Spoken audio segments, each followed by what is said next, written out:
أهلا ومرحبا بكم في إصدار خاص من البرنامج الإخباري تحت النارر. معي اليوم الضيف الشرف من مدينة الجنين المحتلة، الصديق عزيز، وأفضل مترجم عارفوه في الأمن المستح. سيدتي وسادتي، نرحب بالإبراهيم. كيف حالك إبراهيم؟ يا الحمد لله. How are you? كيف حالك؟ Hello, Ibrahim. It's a great pleasure that you joined us. We're going to switch it to English now. I gave Okay. I think all the Arabic that I can handle for a show. As I said in the intro, Ibrahim is living in the city of Jenin, which nowadays it's been in the time that we are. That we are broadcasting this show. It's after 2 days of intensive military operation going on in the city of Jenin, and this operation is called House and Garden, or Bait and Bustan, and by the Israeli military. And for this show, I think it's a good opportunity for us to do this show. I personally know Ibrahim for about 10 years or so from my professional occupation, and I think during those 10 years, I do believe that we got like a great relationship. We are collaborating very well in our business, and also like got into like personal relationship. And I know that you are a fresh father and a husband, and you did the Hajj lately. So it's not the Hajj actually. It's the Umrah. The Umrah. Yeah, right? the Umrah. Yeah. Right. And I think that you also like participated in one class of mine in my ESH school thing that we had. Also, I do think it's a good. It's the first time that I'm hosting you here my channel for a show, and I believe that this is a great opportunity for us to do this show, for us to put some messages for our viewers, and besides that, I just want to let's say to open up this show with some kind of like a statement or like an opening point of us when we start the discussion that we're gonna have. Usually in our channel, the ESH News channel over here, we usually are like involved in all kinds of like lies and deceptions that they are like in our world, usually which are not really related to the Israeli-Palestinian conflict, and I think that like the lie that I want to focus on at this broadcast is kind of like the lie that is being told to us through the media, through the politicians, that actually there is a war, okay, or hatred between the two people, okay. While I think that what I'm understanding after a few years, and I believe that you are pretty much on the same point with me, that the actual war is not between the people, okay? The actual war is between the leaders, okay? That kind of like try to ignite some kind of like hatred. It goes on for like more than 100 years or so. And in this land, as we said, the actual war is not between the people, and not between you and me, because as I said earlier, we do a great collaboration between us, and I think it's also like related to the terms that the politician use instead of the actual term that should be. People like the politicians, and usually like the people themselves, they are talking all the time about the term of peace, shalom, salam, all right? While this is kind of like, I think, the term that they made us believe that this is what we want, while the actual thing that we want, and the actual thing that you and I practice, is not peace. I think it's like a collaboration, good partnership, good friendship, the actual thing, okay, and not like, you know, peace treatment or anything which is like being determined by politicians. So this was my introduction for the show, and I'm going to switch off the questions to you from now on. And first of all, let's start with the current operation. I want you to tell me what have you been experiencing in the last 2 days since this operation started, and please try not to give me answers like by what you read down in the media, okay, in the Israeli or the Palestinian. Try to tell me what you saw and heard in your own, you know, senses about what's going on in Jenin at the moment. Okay, so starting now? Yeah, sure. Okay, about 2 days ago, the Israeli army have launched a massive military attack against Jenin. Actually, it was really barbaric, and a lot of civilians have got damaged and injured. So far, about 10 Palestinians have been killed, and about 100 have been injured so far. Yeah. Including so many serious injuries. Mm-hmm. Yeah, and last night I have watched in the news that they drove the Palestinians out of the refugee camp. Yeah, so as to do as they wish in the houses with the gunfire, with the gun fighters. Yeah, and the situation is really difficult there. Yeah.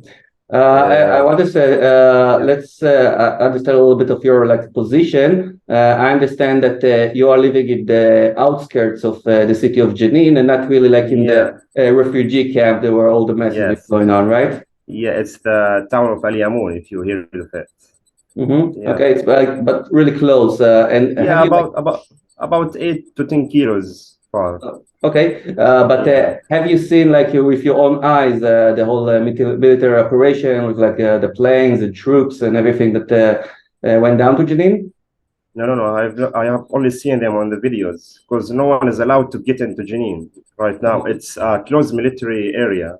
Right now. Okay. Yeah. Okay, and but can you hear like the operation with your ears about what goes on there? I'm hearing the drones above me in the sky. Yes, all the night. Yeah, all the night drones. Yeah. Yeah. And besides that, do you know like people that were injured or killed from first hand personally? Yes, there is a person killed here from my town, Yamun. He is Shaheed now. They are going to Al Janaza right now, and we are really sad about this situation right now. And he was like he was killed about from like because he was like a wanted person, or because no, he's not a wanted. He's a civilian person. A civilian like you, okay? Maybe he was throwing stones at the Israelis, just only that. Yeah. Also, I think that we should try in this point to determine the actual term of what we call the Israelis as wanted persons, terrorists, or whatever we can define them. Okay, and I want to ask you like really straight. Are those people really exist? Okay, are there like terrorists in Jenin at the moment? Because I'm not really sure. I don't know like whether this term is actually correct or accurate. No, actually, it's an exaggeration term. They are not terrorists, indeed. They are only civilians trying to fight the Israeli army, trying to catch weapons and trying to side against them. I know that in the past you've been participating. I won't tell like much details, but you've been participating in some protest versus the Israeli government and their deeds. And I want you to tell me if there's like a difference between what we define as terrorist or like again the Israeli army, not me, okay? Yeah. as terrorists or wanted people, and like the usual people of the residents of Jenin. What they're saying right now in the Israeli media, that lots of like so-called terrorists, they entered the refugee camp, and they're like kind of like sheltering themselves over there. And this is why the IDF started this operation. So actually, tell me if this is true or not. Yeah, actually, what they are doing now is, look, they are blowing the streets. They are tearing up the streets, digging them, destroying infrastructure, sewage and water pipes. Electricity posts are down now. The cars are piled, and everything is demolished. Yeah, I understood that it's been done because, like, on the previous time, there was like all kinds of like landmines and things like that were like buried in the streets. So they made sure that those streets won't have those landmines anymore. Again, I'm not justifying any kind of like action being done, and I do think that it's quite horrible for the the normal residents of Jenin, that they have to suffer this kind of like behavior. And besides that, also, like, I do believe that it's really hurting their everyday life with those bombings and everything. So what can you tell me about this? It's Dra Turkmana, 16 years old Jenin resident, said they were given 2 hours to evacuate. She says we ran out with people from the camp. So many children walked with their parents while terrified and crying. They didn't understand what was happening to them and why. She told CNN many were missing. Families were looking for members that they couldn't get in contact with due to the electricity cut. Yeah, and the situation is really difficult, they say. Yeah. And let's talk a little bit about the reasons. As I told you, the official narrative of the IDF and the government is that lots of like terrorists escaped into these refugee camps, and they need to to annihilate them and to take care of them. But actually, is that the real reason that? That's it. Yeah, actually, they said that Jenin has turned into as they say in Hebrew, terror mocked. It's a safe haven for the, as they say, terrorist fighters. Who launch many, you say, Ibrahim against the Israelis. And that's the main reason they say. They want to dismantle this, what we call Jenin battalion. I actually think that it was quite a coincidence that like yesterday there was still like a protest with all this legislation thing that we have over here in Israel. So there was a big protest over in Ben Gurion airport. I think this is kind of like related to the reasons that they actually did this operation over in that day. That they could like detach the media attention to another way, and not like really focus on the actual protest that there is over here. And I think this is one of the tricks that the Israeli government is doing so. But let's talk a little bit about the main issue, the main lie or a presumption that I gave at the beginning of the show, and about this war in general, and about the war between Palestinians and the Israelis supposedly. I want you to give your perception about it, okay? You are living here, I think, in Palestine for the last, I think, 30 something years, something like that. 30 years, yeah. And I believe that you went through all kinds of like incidents and things that are related to this conflict. And I want you to give your perception about it, okay? The way that you see it. Of this operation right now here in not about the operation, but in general, about the relationships between Israelis and Palestinians, and how it works out along with both sides of our governments. Well, actually, we as Palestinians, every day we go through the Israeli checkpoints and the makhzooms. This is a daily routine, and we get so many harassments by the Israeli soldiers, yeah, and they sometimes prevent us from traveling abroad and from doing what we wish and want to do. And about the other side, about the Israeli citizens, there is the Israeli citizens, or actually the Israeli, what we call settlers. Yeah, the Israeli settlers, like in Hawara and in near Ramallah. Yeah, this is really another story. Yeah, they go and try to fight the Palestinian civilians. Yeah, like what you saw recently in near Ramallah, because there was an attack from the Palestinians. So the Israeli settlers tried to respond to this attack and trying to burn houses, cars, and killing civilians. Yeah, and so many atrocities. But altogether, do you think that how do you define like the main reason why all of this is happening? Is it like racism, nationalism, just I don't know, just government motives? Why do you think these things happening for like more than 100 years? Well, I think all of these factors, it's ideological, it's historical, it's religious, all of these factors together are the main reason. And especially that this is an occupation, that we Palestinians believe that this is really our hand, and we got occupied by the Israelis.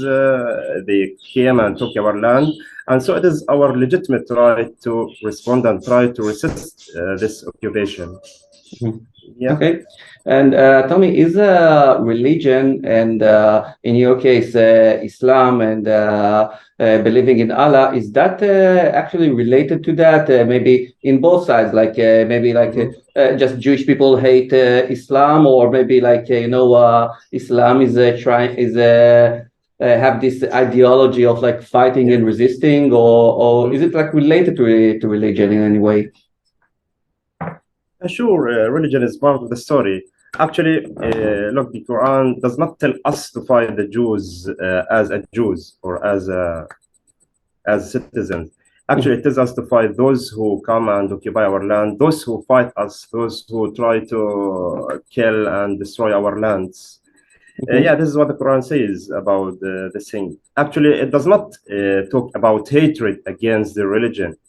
Yeah. Actually, you can see that many verses in the Quran talk about Moses, your prophet Moses. Yeah, actually, it's the most talking about prophet in the Quran, and that we quote verses from this and take morals from his stories. So it's not a story of hatred; it's a story of occupation. That's the reason of the hatred. Yeah. The thing is that the reason that I'm asking this question is mainly because I do think that first of all, I do a big separation between believing in God, okay, or in Allah in your case, and between like religion. I do think that those are two different things and two contradicting things actually. And what usually is the narrative that we are hearing, okay, that this whole war is a war about religion, okay, and the reason that they are like presenting it that way is because our religions are different, while our God is the same one, okay? So we can't fight on our own God, okay? On our, on the God which is the same with you and me, okay? But the conflict can be created about the religion. So they kind of like portrayed it as a religious war, and it's very, the history is full with wars that are considered to be religious. While I do think that those are just excuses, okay, for the politicians to give that because they are like on the different religions, so we should fight them, okay. I think it's just an excuse for them, and I do think that it's all been really in touch with the real reason that they actually keeping on this. Yeah. Actually, just a minute. I can give you an example from history, from the history of Islam about not hatred. It's the opposite of hatred. There was a neighbor of the Prophet Muhammad, peace be upon him, who was a Jew. He was putting bad things near his house, like what we say, rubbish or other things like that. But on the other side, when his neighbor, the Jewish neighbor, got ill, he went to visit him, to visit his Jewish neighbor. Yeah, so the Islam does not tell us about hatred against the Jews. It only tells us about to fight those who fight us and get us out of our lands. That's the story. Yeah. And actually, I think that the way that it's been presented, I think it's a story of land. The story that's being told to us is about the difference between the Shiites and the Sunnis, okay? And they're telling us, no, the Sunnis are okay, the Shiites have their jihad and they want to kill everyone, and this is supposed to be like the narrative that we should believe in, but I don't buy it, okay? And I do think I do think that the whole narrative, that the whole reason for us being fighting the countries, okay, or the entities are like being fighting for all those years is just for the reason that it's beneficial, okay, for lots of like entities to that they will have this war. For instance, when politicians and the media and the IDF and the military industry and hospitals, okay, when we have war, all those entities that I mentioned, what do they have? Job, okay, they have something to do.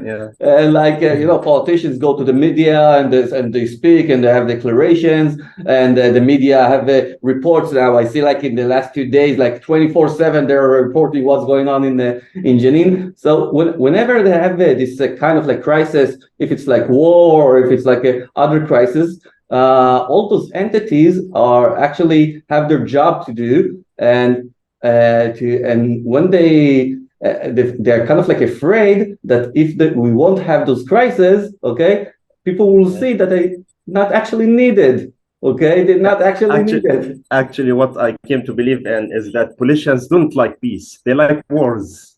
This is what I came to believe in right now. Yeah, because it's beneficial for them. It's beneficial. They gain money out of it. They're keeping their jobs. They're making themselves necessary in the eyes of the public, okay? Yeah, maybe trying to make allies. And this is actually all in the big principle that we saw in other lies that we are researching over here in the channel, which is a principle called problem, reaction, solution. All right, meaning that usually the politicians or whoever comes up with some kind of like problem is waiting for the reaction of the public, which is supposed to be like, be very afraid or like be anxious about the problem that he presented. And the final step of this one is like the solution. Now, the main principle of this whole process is the one who gives up, that gives the problem from the get-go, okay, he's the one who's going to solve this issue, okay? So, for instance, if we're like looking at this conflict, so the government tells us, okay, now we got like terrorists in Jenin right now. Everybody should be like very anxious about this. You're supposed to believe that, okay? And they get very terrified. And then, okay, what we will do? Yeah, we will go to the politicians, and the politicians, what they do, they're gonna solve it by sending the army over there and do their thing. It became like a routine for them. It's like a routine. They're doing it for like hundreds of years, okay? Because I do think that altogether, when we mentioned the term of racism, okay, I think that this term needs a redefinition, all right? Because nowadays they kind of like pull off this term of racism whenever they want to describe that you hate someone else, okay? Now I do think that this term is a whole different thing, okay? It's like it's a personal term, meaning that if you're like encounter with someone who was like identify himself in some kind of like a group, and you immediately made your opinion about him by him belonging into this group, this is racism. All right. Racism is not like me, like someone who's like hating someone else. But as you can see, that the terminology is always like keeps like changing according to their needs. And for instance, if I don't know you personally, okay, if I don't know you personally, I can't hate you, okay? I can't hate you, okay? It doesn't make any sense, right? And if I do know you personally, and I made you into a certain group, okay? So this is racist, as we said earlier, right? Now, and what they want us to think and to believe in, that if they're telling us that all Arabs are like Arabs and Muslims are like bad, so we should like believe in it, and we should treat the other person in that way the next time that I'm saying it, or supporting the government whenever they're doing bad things. Especially those who believe that this are what we call the ultra Orthodox Jews. Okay. They are extremists. I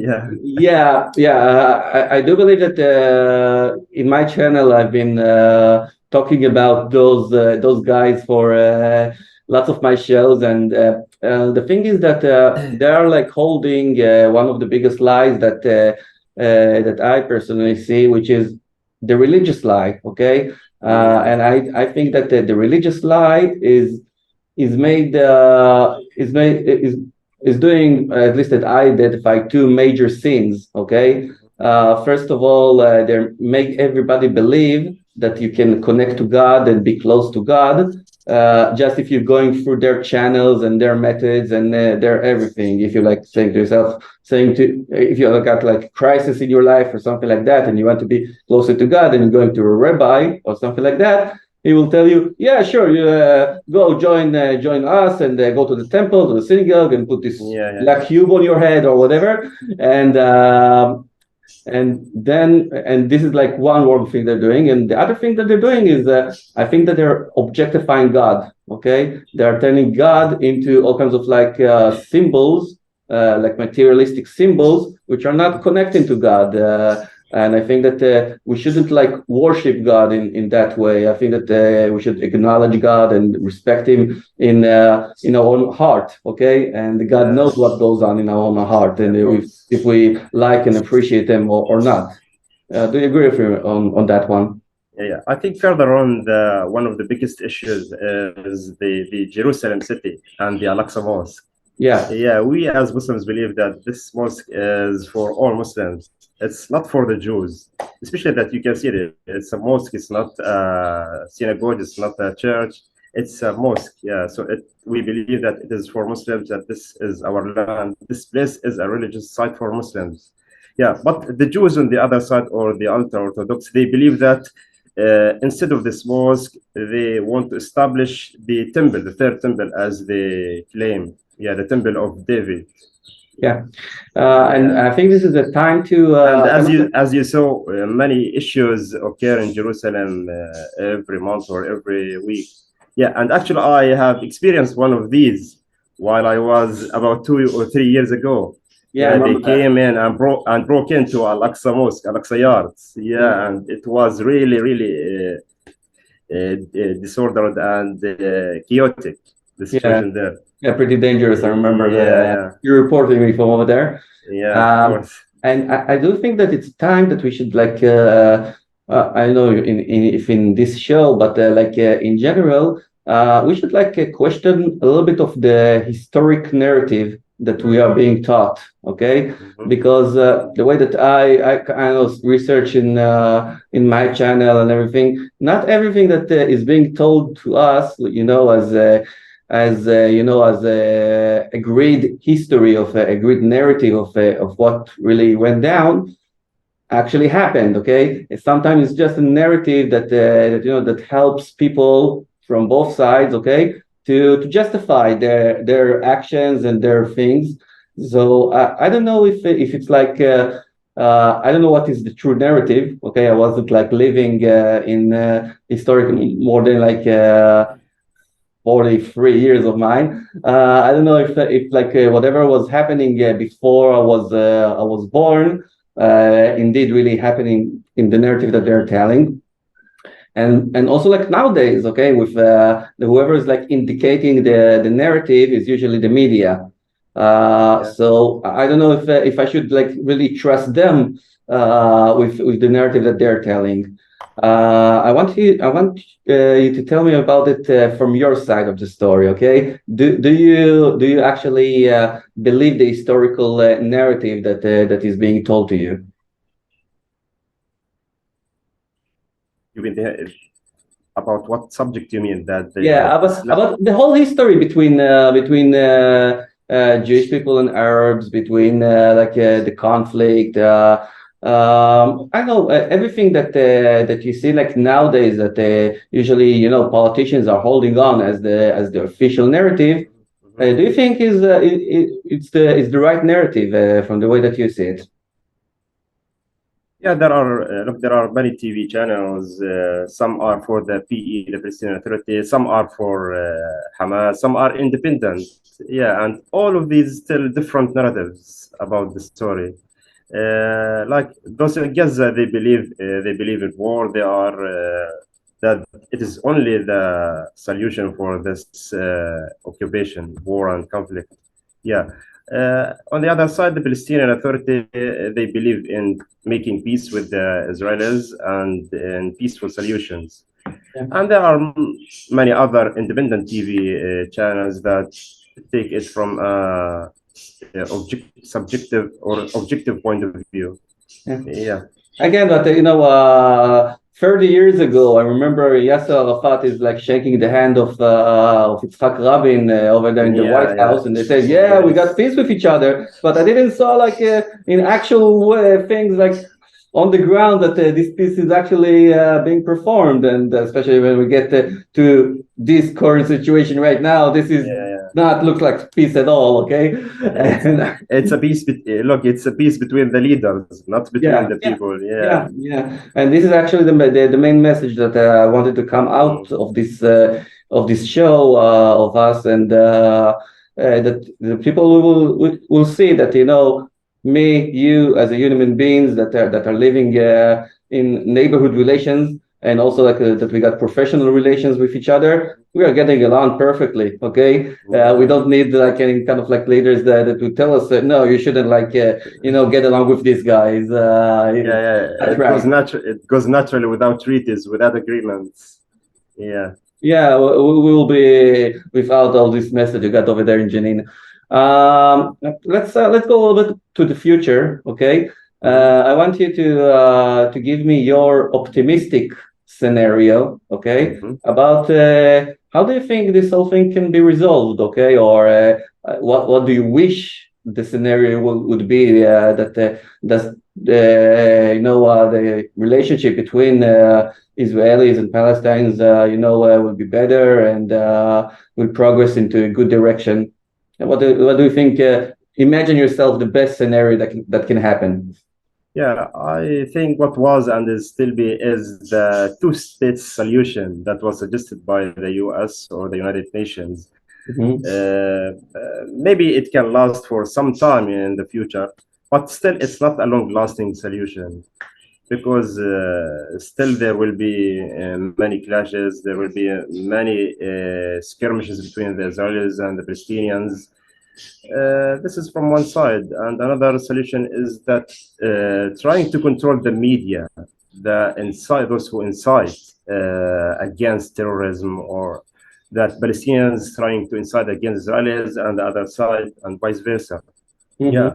Another thing is that the educational curriculums that trying to incite hatred, plant hatred against the other side. You can see that in the media, especially in the Israeli media, that they are considered to be like left wings, that they do support like the two-state solutions, but but every time that we get like a conflict, an operation, something like that, you see them turning around like this, and suddenly becoming like militant, and bringing all the military experts to their studios to tell, we should like annihilate the Arabs right now, blah blah blah. And you can see the hypocrisy of it, and you see how they kind of like just try to extinguish this conflict. That it will go on, and they will still have jobs and things to talk about, and so I do support your solution and your resolvement that you just gave right now. Altogether, I think that we kind of like covered the main issues that I wanted to talk about.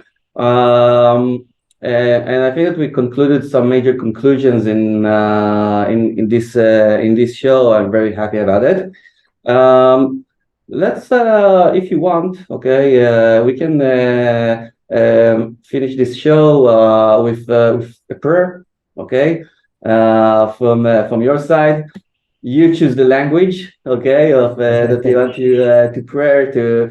Any kind of like things that you think that can be beneficial for both sides, or for some kind of like a reality that that will be happening in the near future. Yeah, I pray to God that one day this occupation is put an end to, and this land can enjoy peace once again. Yeah, Alhamdulillah, and inshallah, Allah will grant us patience and victory against the occupants. Great. Yeah. Ibrahim, thank you very much from all my heart that you accepted to participate in this show. I enjoyed a lot, and I'm sure that we're gonna be friends and working collaborations and do the things that we did for the last 10 years, regardless of what's crazy things happening over here in our land. And thank you again for your participation, and hoping to see you soon, maybe on here on ESH News. Yeah, thank you for having me in, and hope to see you next time. Great. Thank you very much. Goodbye. Yeah. مع السلامة. Assalamu alaikum. مع السلامة.